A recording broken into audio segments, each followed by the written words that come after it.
கடினமாக வாடிக்கொண்டிருக்கிறார்கள் அண்ணா.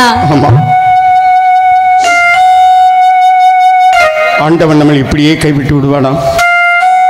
இதற்கு வழி கிடைக்காதா? அண்ணா, நம்ம கடவுள் நம்மளை இப்படியே கைவிட்டு விடுவார் அண்ணா? நம்மளுக்குன்னு என்று வழி எதுவும் கிடைக்காது அண்ணா? நிச்சயம் கிடைக்கும். கடவுள் நம்மளை கைவிட மாட்டார்.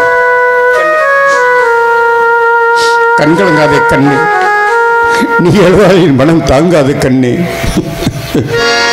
உன் கண்ணில் நீ வடிந்தால் என் நெஞ்சில் உதிரம் கொட்டுகிறேன். என்னுடைய இரண்டு கண்ணாலையும் கண்டு கொண்டேனையா. பார்த்தேன் ரொம்ப அருளானந்தரை. கண் இல்லாதவனுக்கு கண் பார்வையை கொடுக்கின்றார். நடக்க முடியாத நொண்டியை நடக்க செய்கிறார். அவனை இப்படியே விட்டு வைக்க கூடாது. உடனடியாக என்னுடைய தலைவர் குமரப்பா பிள்ளை அவர்களை பார்க்க வேண்டும். அவர்களிடத்தில் பலவற்றை சிலவற்றை எடுத்துக் கூற வேண்டும். பிறகு ஆக வேண்டிய காரியங்களை கவனிக்க வேண்டும். அதற்காக என் உயிரை கொடுக்கவும் தயாராக இருக்கிறேன்.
நல்லா சேமா இருக்கீங்களா?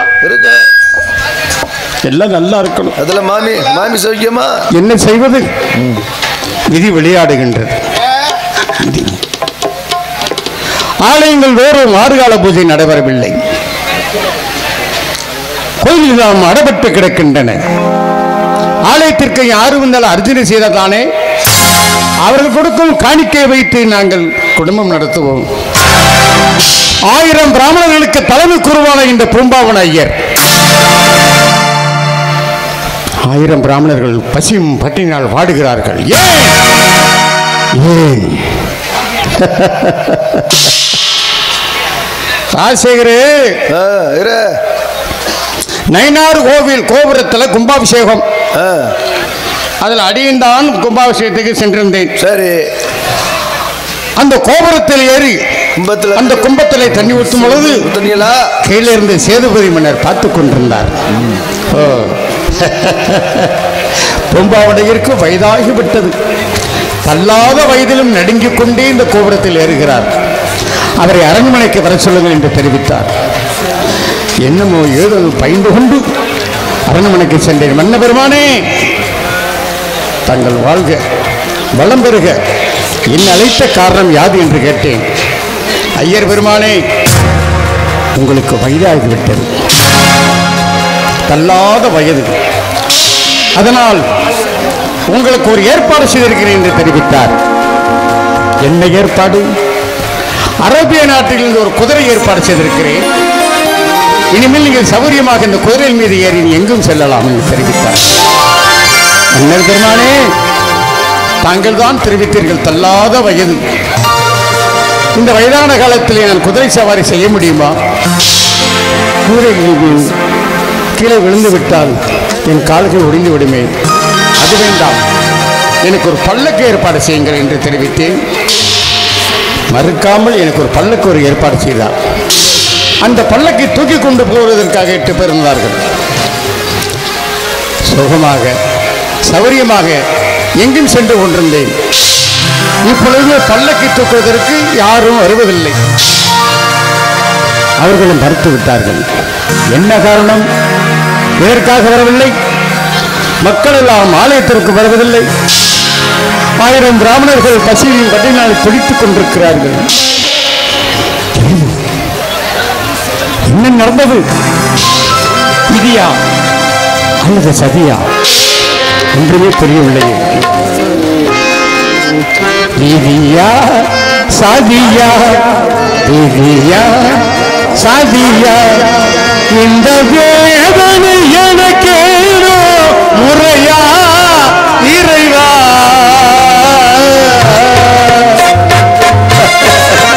விதியா சதியா, இந்த வேதனை எனக்கேனோ முறையா இறைவா? விதியா சதியா,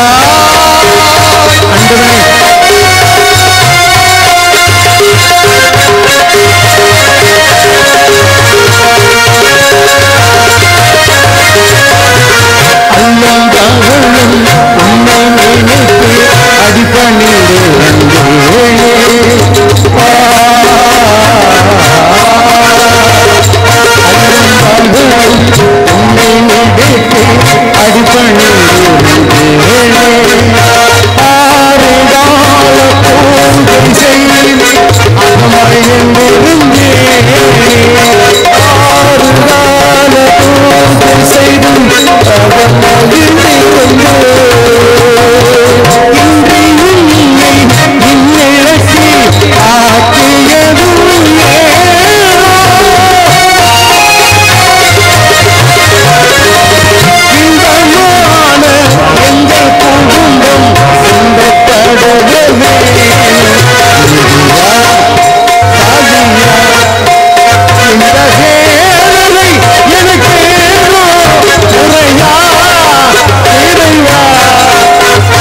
இதற்கு காரணம் என்னவென்று விசாரித்த பொழுது எங்கே இருந்து ஒருவன் வந்திருக்கிறாராம்.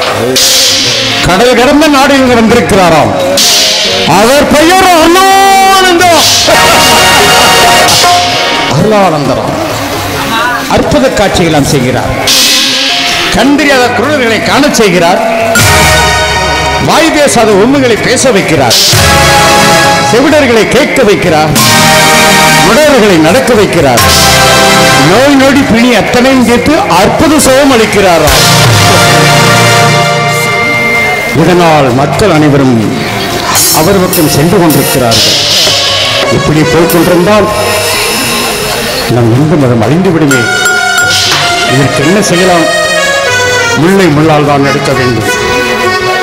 என் கண்ணே கொமரவள்ளி,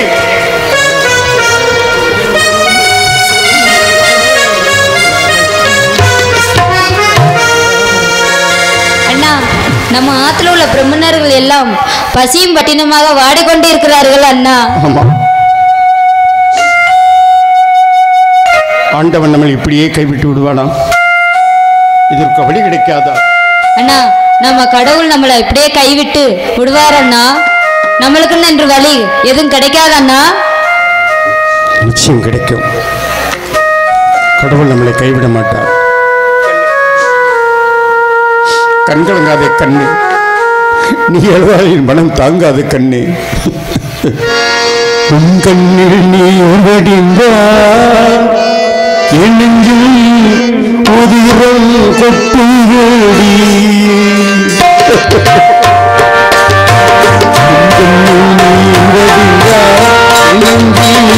உதிரம் கொட்டுவேடி. கண்ணம்மா உயிர் உள்ளதென்றோ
அவரிடம் சென்று முறையிடுவோம். யார் தெரியுமா? இந்த நாட்டின் காவலனாக, நல்லவனுக்கு நல்லவனாக, வல்லவனுக்கு வல்லவனாக, வீராதி வீரனாக, சோழாதி சோழனாக நாட்டில் பவனி வந்து கொண்டிருக்கிறார். அவரிடம் சென்று நம்ம குறைகளை சொல்லுவோம். அவரும் கைவிட்டு விட்டால் நம் சாவதை தவிர வேறு வழி இல்லை. கண்ணு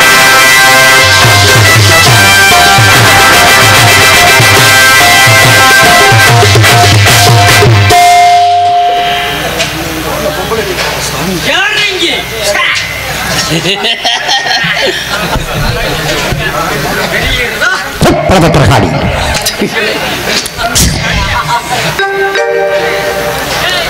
சங்கிலித்தவரை தாங்கள் வாழ்க வளர்க, பல்லாண்டு வாழ்க. ஆலயம் சென்றேன். ஆலயம் அடைபட்டிருக்கின்றன. தாங்கள் இல்லம் சென்று கதவு தாளிடப்பட்டிருந்தன. அதன் பிறகுதான் இங்கு விரைந்தேன். உங்கள் முகம் ஏதோ சோர்வாக காணப்படுகின்றன. நான் மட்டுமா? 1000 பிராமணர்கள் குடும்பத்தில் பசியும் பட்டினியாக வாடுகிறார்கள். செங்கிலித்தவரே, உங்களுக்கு ஏற்பட்ட பிரச்சனை என்ன? காரணம் என்ன தெரியுமா? இந்த நிலையில வீதியில வந்து அவலக்கோலம். ஆலயங்களுக்கு யாரும் வருவதில்லை. சிவசிவா, ஆறுகால பூஜை நடைபெறவில்லை. அப்படியா? ஆலயத்திற்கு யார் வந்தால் தன்னை அர்ச்சனை செய்வார்கள். ஆமா. அவர்கள் கொடுக்கும் காணிக்கை வைத்து அதனை குடும்பம் நடத்துவார்கள். ஆமா. யாரும் வரவில்லை என்றால் எப்படி? காரணம் என்ன? காரணம் என்ன தெரியுமா? கடல் கிடந்த நாட்டில் இங்கு ஒருவன் வந்திருக்கிறான். அவன் பெயர் அருளானந்தர். அருளானந்தர், அருளானந்தர் அற்புதமான ஒரு பெயர். அவர் அற்புதமான வேலைகள் எல்லாம் செய்கிறார். என்ன அற்புதம்? கண் தெரியாத குருடர்களை காண செய்கிறார். செவிடர்களை கேட்க செய்கிறார். ஊமைகளை பேச வைக்கிறார். நோய் நொடி அத்தனை நிறுத்த அற்புத சுகம் அளிக்கிறார்.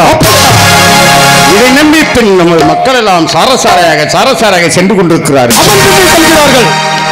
அவன் பிள்ளை செல்கிறார்கள். பிறகு தாங்கள் அனைத்தும் சொல்வதெல்லாம் நல்ல காரியம் தானே? நீங்கள் நினைக்கலாம், நல்லதானே செய்கிறார், நல்ல காரியம் தானே. ஆமாம். சங்கிலித்தவரே, கொஞ்சம் சிந்தித்து பாருங்கள். என்ன சிந்திக்க வேண்டும்? எப்படியே விட்டால் நாம் இந்து மதம் அழிந்துவிடும். அவருடைய மதத்தில் இணைத்துக் கொண்டிருக்கிறார். என்ன அவருடைய மதம்? என்ன மதம் தெரியுமா? என்ன மதம்? அவர் மதம் தான் கிறிஸ்துவ மதம். கிறிஸ்துவ மதமா? கிறிஸ்துவ மதம் அப்பேற்பட்ட ஒரு மதமா? ஆமா, விட்டு வைக்க கூடாது. அந்த மதத்தில் இணைத்துக் கொண்டிருக்கிறாலும் இந்து மக்கள் அனைவரையும். அப்படியா? அவர் இந்த நாட்டை விட்டு விரட்ட வேண்டும். மறுத்தால் அவர் இந்த மண்ணிலே மடிய வேண்டும். சத்தியம். இந்த சங்கிலித்தவன் சொல்ல மாட்டான். சொன்னால் அதை செய்யாதிருக்க மாட்டார். கண்டிப்பாக செய்வேன். உங்களுடைய கடமைகளை கண்டிப்பாக நிறைவேற்றுவேன். தாங்கள் தைரியமாக சென்று வாருங்கள். அது போதும். தாங்கள் அடையாளம் காட்ட வேண்டுமே. என்னது? அருளானந்தரை தாங்கள் அடையாளம் காட்ட. நான் காமிக்கிறேன். கண்டிப்பாக நான் காமிக்கிறேன். நிச்சயமாக வாருங்கள். அப்படி என்ற சென்று வாருங்கள்.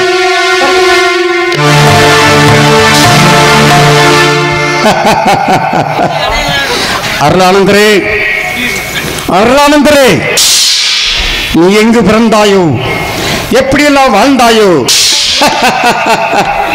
இந்த தமிழ் மண்ணில் மடிய போறாயடா. ஆடி மடிய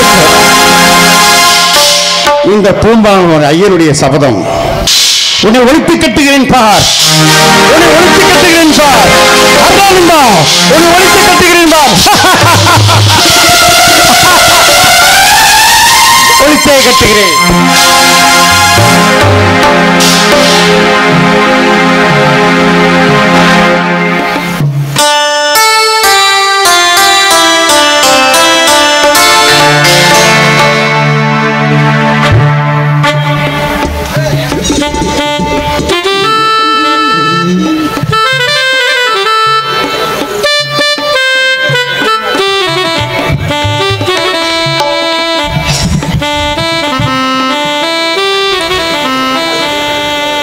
பிதாசுதன் பரிசுத்த ஆவியின் பெயராலே ஆமென். விண்ணுலகில் வீற்றிருக்கின்ற எங்கள் பரமபிதாவே, உமது திருநாமம் போற்றப்படுவதாக. உமது ஆளுமை காலம் வருக. உமது விருப்பப்படியே விண்ணுலகில் நிகழப்படுவது போல இந்த மண்ணுலகிலும் நிகழக்கடவன. அன்பான தந்தையே, எங்களை படைத்த நாள் முதலாய் அன்றும் இன்றும் என்றும் எங்களுக்குள்ள திரு உணவை தந்தருளும். எங்களுக்கு எதிராக பாவத்தை செயல் செய்கிற நாங்கள் பெரும் மனதுடன் மன்னிப்பது போல நாங்கள் அறியாமல் செய்கின்ற சிறு தவறுகளை பொறுத்து எங்களுக்கு நிரந்தரமான பாவ மன்னிப்பு வழங்கி நீர் கொடுத்த இந்த ஆத்துமத்தை உமது மோட்சராக்கணியம் கொண்டு போய் சேர்த்துள்ளுமாறு உம்மை கெஞ்சி மன்றாடுகிறேன் தந்தையே. பிதாசுதன் பரிசுத்த ஆவியின் பெயராலே ஆமென்.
தங்களுக்கு ஏற்பட்ட வயிற்று வலிக்கு ஏதேனும் சிகிச்சை அளித்திருப்பீர்கள் அல்லவா?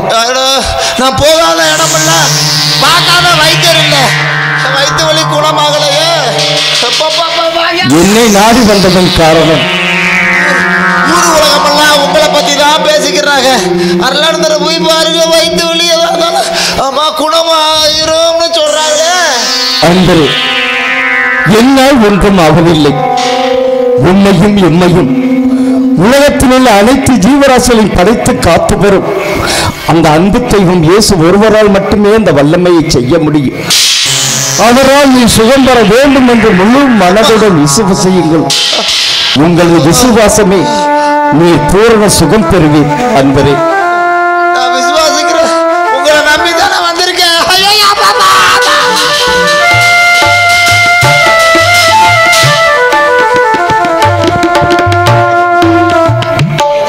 அன்பான தந்தையே, நீர் கருணை உள்ளவர், இரக்கம் உள்ளவர், தாங்க முடியலையே. வாக்கு மாறாதவர். இதோ இந்த மைந்தன் வாழ்நாள் தாங்கள் செய்த ஊழ்வினை காரணமாக கொடிய வயிற்று வலிக்கு ஆளாகி எத்தனையோ சீச்சைகளும் எத்தனையோ பூஜைகளும் மேற்கொண்டும் எதிலும் சுகம் பெறாத பட்சத்தில் இறுதியாக உங்கள் சன்னிதானத்தை நாடி வந்திருக்கிறார். தங்களால் நான் பூரண சுகம் பெற வேண்டும் என்று முழு மனதோடு விசுவாசிக்கிறார். அவரது விசுவாசத்தின் மீது உமது கருணை கண்களை திருப்பி அருளும். உமது வல்லமையுள்ள வழக்கரத்தால் அவரை தொட்டு சுகப்படுத்தும் இறைவா, தந்தையே, உமது தேவனுடைய விசுவாசத்தின் மீது பிரமாணிக்கமாய் நம்பிக்கை கொண்டு இவரை அர்ச்சிக்கின்றேன். ஆசீர்வதியும்.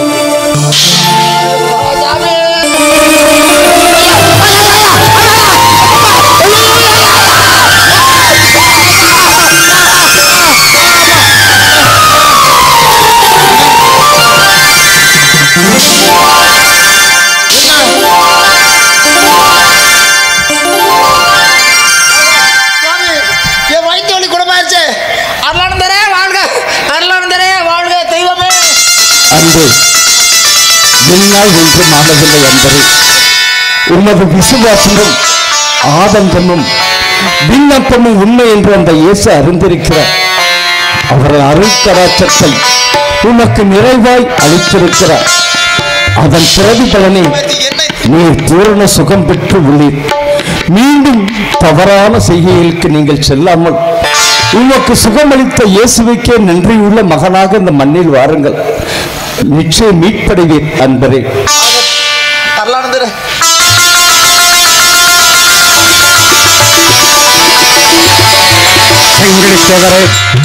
பார்த்தீர்களா இந்த அற்புத காட்சிகளை? வைத்தபடியால் துடித்துக் கொண்டிருந்தான்.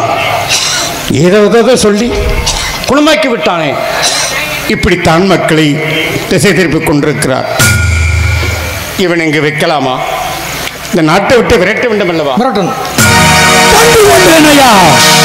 இந்த சங்கிலி தேவன் என்னுடைய 2 கண்ணாலையும் கண்டு கொண்டேனையா. பார்த்தேன் நடந்த அருளானந்தரை. கண் இல்லாதவனுக்கு கண் பார்வையை கொடுக்கின்றார். நடக்க முடியாத நொண்டியை நடக்க செய்கிறார். அவனை இப்படியே விட்டு வைக்க கூடாது. உடனடியாக என்னுடைய தலைவர் குமரப்பா பிள்ளை அவர்களை பார்க்க வேண்டும். அவர்களிடத்தில் சிலவற்றை எடுத்துக் கூற வேண்டும். பிறகு ஆக வேண்டிய காரியங்களை கவனிக்க வேண்டும். அதற்காக என் உயிரை கொடுக்கவும் தயாராக இருக்கிறேன்.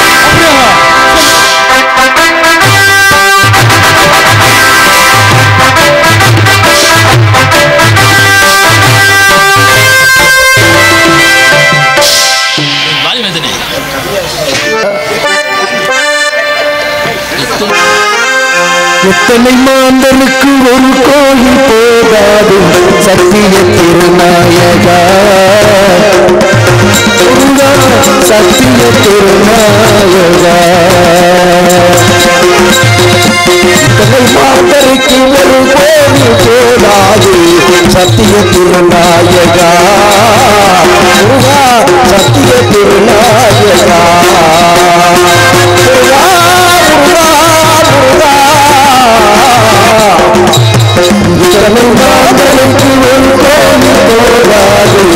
சத்திய திருநாயகா, சத்திய திருநாயகா.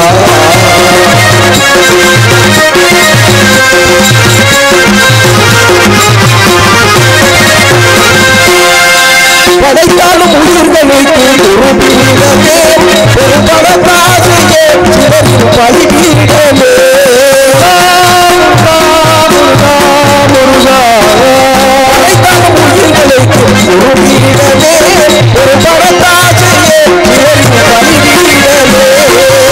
படுத்தாலும் எழுந்தாலும் கண்முன்னதே, கண்முன்னதே பதவி என்று இத்தனை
எங்கும் எதிலும் எப்பொழுதும் யாப்பித்துக் கொண்டிருக்கும் என் குல தெய்வமே, எம்பெருமானே, முருகப்பெருமானே, உன்னையே சதா சர்வகாலம் தரிசித்துக் கொண்டிருக்கிறேன்.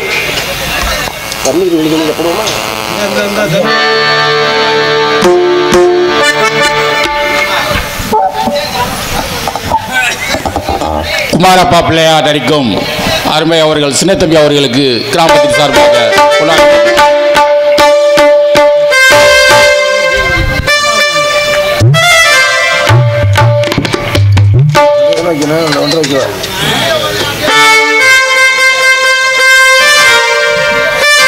நடிகர்களை கௌரவப்படுத்தும் பொருட்டு, உற்சாகப்படுத்தும் பொருட்டு எங்களுக்கு பொன்னாடை போர்த்து கௌரவப்படுத்திய விழாக்குழு பெரியோர்களுக்கும் தாய்மார்களுக்கும் எங்களுடைய நாடக கலைக்குழு சார்பாக முதற்கண் வணக்கத்தை நன்றியும் தெரிவித்துக் கொள்கிறோம்.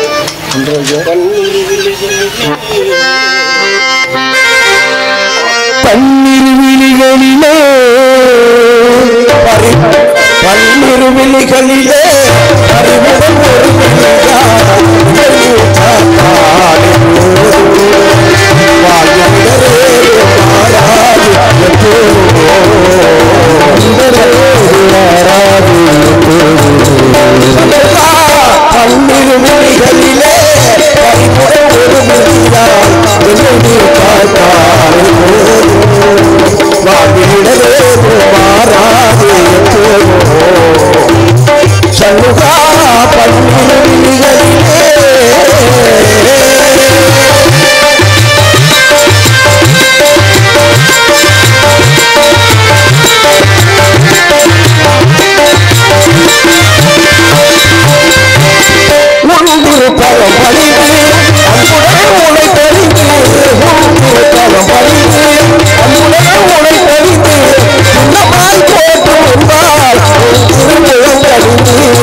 கிடந்து சொந்த பொறுப்பிலே இருந்து வைகை தவழ்ந்த பேதை பொறுப்பிலே நின்று கற்றோர் மனங்களிலே நடந்துள்ளன மறுப்பிலே பயின்ற பாவை இம்மருங்கிலே வளர்கின்றாள்.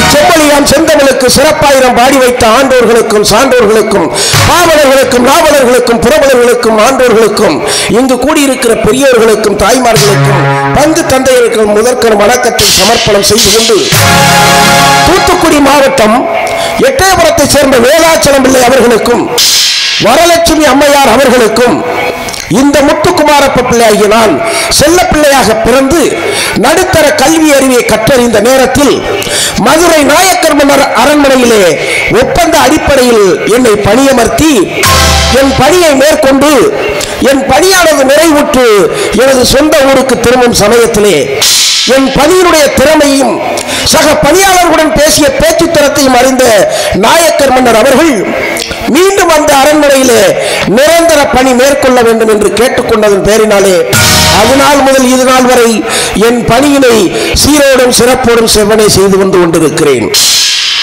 என் சமயோசிதம், சாதுரியம், நினைவாற்றல், பேச்சு திறமை, செயலாற்றலை அறிந்த நாயக்கர் மன்னர் அவர்கள் அவையில் என்னை ஒரு அங்கமாக நியமித்து அரசு நிர்வாகத்திலும் அரசியல் ஆலோசனை காரியத்திலும் முக்கியமாக இடம்பெற்று மன்னருடைய அந்தரங்க காரியதரிசியாக இடம்பெற்றிருந்தேன். ஆகவே அப்படிப்பட்ட ஒரு காலகட்டத்திலே ராமநாதபுரம் சமஸ்தானத்தில் விழும் அரசியல் வியூக முடிச்சுகளை அவிழ்க்கும் சிறப்பு பணி கருதி ஒரு சிறப்பு விருந்தினராக ராமநாதபுரம் சென்று வந்த நேரத்திலே பெருமதிப்பிற்கும் மரியாதைக்குரிய மாமன்னர் ரெங்கநாத சேதுபதி அவர்களுடைய நன்மதிப்பையும் பெற்று வந்தேன். என்னுடைய வயது, அனுபவம், திறமை இதையெல்லாம் கருத்தில் கொண்ட மாமன்னர் அவர்கள் என் மீது மிகுந்த மரியாதையும் நட்பும் வைத்திருந்தார். நான் என்ன ஆலோசனை கூறுகிறேனோ அந்த ஆலோசனைப்படிதான் அவர்களும் கேட்டு நடப்பார்கள். ஆக அப்படிப்பட்ட ஒரு நல்ல நேரத்திலே தஞ்சை ஆண்ட சரபோசி மன்னன் மதுரையை அப்பொழுது ஆண்ட முத்துகிருஷ்ணப்பா மன்னரை எதிர்த்து படையெடுத்து வருவதை அறிந்த நாயக்கர் மன்னர் அவர்கள் இந்த போரிலிருந்து வெற்றி பெறுவதற்கான போதுமான படைபலங்கள் நம்மிடத்தில் இல்லையே, என்ன செய்வது என்று திகைத்து நின்றபோது இந்த முத்துக்குமாரப்ப பிள்ளையாகிய நான் என்னுடைய ஆலோசனை நிமித்தம் பெரும் மதிப்பிற்கு மரியாதைக்குரிய மாமன்னர் ரெங்கநாத சேதுபதி அவர்களுடைய உதவியை நாடி சென்றேன். அப்பொழுது அங்கே முதலாம் தலைமை தளபதி தடியத்தேவன் படைகளை அனுப்பி தஞ்சை ஆண்ட சரபோசி மன்னரோடு போரிட்டு சரபோசி மன்னருடைய பின்னங்கள் பிடரில் அடிபட அந்த போரில் இருந்து வெற்றி பெற்றதற்கான ஒரு நன்றி கடனுக்காக நாயக்கர் மன்னர் அவர்கள் பொன்னையும் பொருளையும் அன்பு பரிசாக மாமன்னர் ரெங்கநாத சேதுபதி அவர்களுக்கு கொடுத்தார்கள். அது மட்டுமல்லாது இந்த முத்துக்குமாரப்ப பிள்ளையாகிய நான் என்னையும் அந்த ராமநாதபுரம் அவைக்கு சீதனமாக கொடுத்தார்கள். அப்பொழுது அந்த ராமநாதபுரம் அவையிலே என்னை முதன்மை மந்திரியாக்கி என் பணியினை சீரோடும் சிறப்போடும் செவ்வனை செய்து வந்து கொண்டிருந்த வேளையிலே ராமநாதபுரம் சமஸ்தானத்திலே கஜானாவில் நகைகள் களவு போய்விட்டன. அந்த நகைகள் யார் எடுத்திருப்பார் என்கிற ஒரு சந்தேகம் பெரும் மதிப்பிற்கு மரியாதைக்குரிய மாமன்னர் ரெங்கநாத சேதுபதி அவர்களுக்கு. ஆக அங்கு இருக்கக்கூடிய பற்பல நபர்களை பிடித்து விசாரிக்கின்ற பொழுது போதுமான தடயங்கள் எதுவும் கிடைக்கப்பெறவில்லை. ரெங்கநாத சேதுபதி அவர்களுடைய குலதெய்வமாகப்பட்ட பிள்ளையாத்தா கோவில் பாகநேரியிலே இருக்கிறது. அந்த பாகநேரியிலே இந்த சந்தேகத்திற்கு உட்பட்ட நபர்களை அழைத்து கொண்டு போய் சத்தியம் பெறும் பொறுப்பை என்னிடத்திலும் அந்த கைதிகளை பாதுகாப்பாக அழைத்து செல்லக்கூடிய பொறுப்பை இரண்டாம் தலைமை தளபதி சங்கிலித்தேவன் அவர்களிடத்திலே அந்த பொறுப்பை ஒப்படைத்து இப்படியாக நாங்கள் முன்னும் பின்னமாக இங்கே பாகநேரி வந்தடைந்து விட்டேன். அந்த கைதிகளை அழைத்துக் கொண்டு வந்த சங்கிலித்தேவன் 2 தினங்களுக்கு முன்னதாக காளையார் கோவிலை கடந்து விட்டதாக நான் செய்தி அறிந்தேன். இன்னமும் இங்கு வரவில்லை. ஒருவேளை அழைத்துக் கொண்டு வந்திருக்கக்கூடிய கைதிகளுக்கு எவருக்கேனும் உடல்நிலை சரியில்லையா அல்ல சங்கிலித்தேவனுக்கு தான் உடல்நிலை சரியில்லையா என்கிற குழப்பம் என்னிடத்தில் நேருகிறது. சங்கிலித்தேவனுக்காவது உடல்நிலை சரியில்லாமல் போவதாக உடம்பல்லவா இருக்காது. இருந்தாலும் சற்று எதிர்பார்ப்போம். யாரெங்கே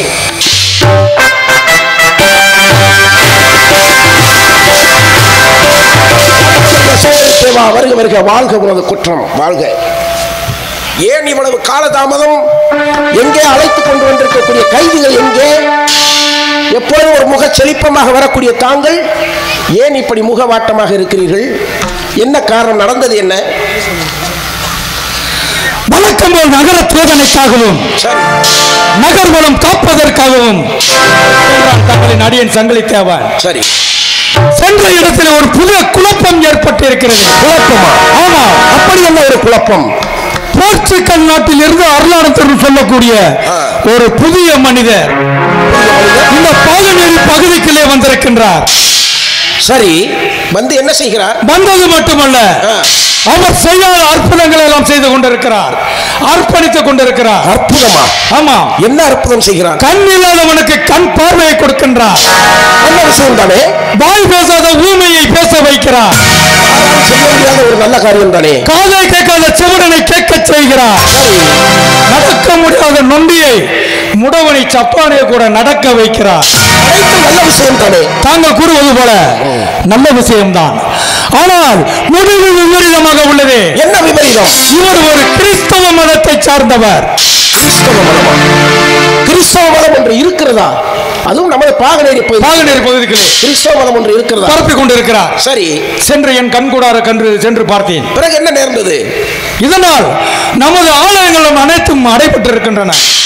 ஆலயங்கள் அனைத்தும் அடை போய்விட்டதா? இந்து ஆலயங்கள் அனைத்தும் அடைபட்டு இருக்கின்றன.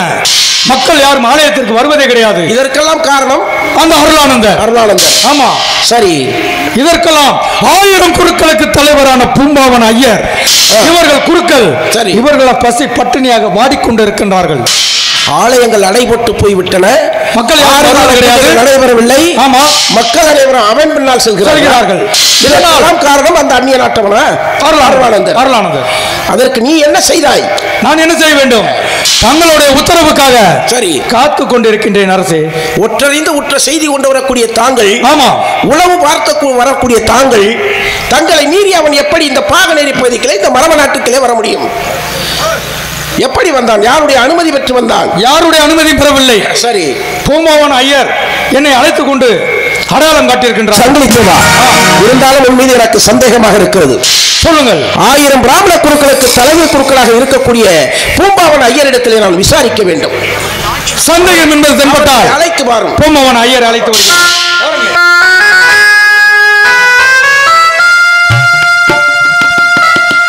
எப்படி இருக்கப்பட்ட பூம்பாவன் ஐயர் நிலைமை? வருக வருக பூம்பாவன் ஐயர் அவர்களே, வருக வருக. 4 வேதம், 6 சாஸ்திரம், 18 புராணம், 32 தர்மம், 64 கலைஞானம், 96 தத்துவம், 108 ஆகமம், இவைகள் அனைத்தும் தாங்கள் கற்றுணர்ந்தவர்கள். வேத விற்பனர், வேத பாராயணங்களை நன்கே கற்றுணர்ந்தவர். தாங்களுக்கு இப்படிப்பட்ட நிலை வர வேண்டுமா? இதற்கெல்லாம் என்ன காரணம்? சங்கிலித்தேவன் சொன்னதெல்லாம் உண்மைதானா? அந்தனரும் தெய்வீக அமரருள் என்பொருள்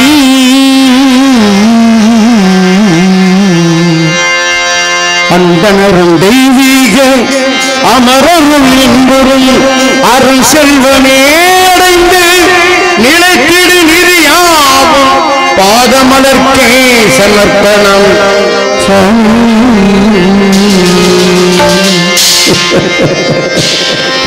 குமாரப்பவில்லை அவர்களே, கூறுங்கள். என்ன செய்வது? விதி விளையாடி விட்டது. படைத்தளபதி சங்கிலித்தேவன் சொல்வது அனைத்தும் உண்மை. அனைத்தும் உண்மையா?